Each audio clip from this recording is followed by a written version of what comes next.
Velkommen til denne ABBA-særforevisning. I 1970'erne, da ABBA fik deres kæmpestore gennembrud, der var der masser af mennesker på tværs af landegrænser, som var begejstrede for gruppen. Begejstrede for deres sangstemmer, for deres iørefaldende melodier og for hele deres udstråling. Der var også nogen, som var knap så begejstrede, og dem må jeg indrømme, at jeg tilhørte dengang.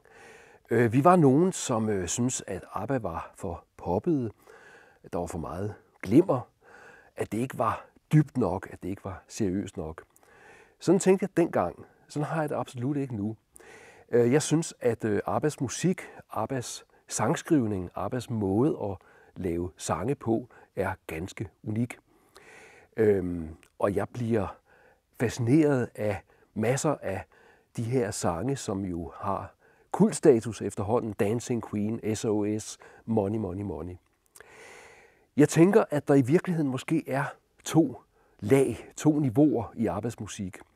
Det ene, det er det umiddelbare lag. Det er der, hvor vi netop lægger mærke til deres sangstemmer, som klæder hinanden enormt godt. Det er der, hvor vi lægger mærke til de iørefaldende melodier, de gode tekster. Og det er også der, hvor vi lægger mærke til gruppens lyd, gruppens sound. Men så tror jeg, der er et lag til. Jeg tror, der er et dybere lag, måske også et raffineret lag, hvor der er en masse spændende musikalske elementer. Det kan være noget kompositorisk, det kan være noget med deres harmonier, altså akkorder. Der er usædvanlige sammenstillinger af akkorder hos ABBA, som man ikke normalt hører inden for popmusik.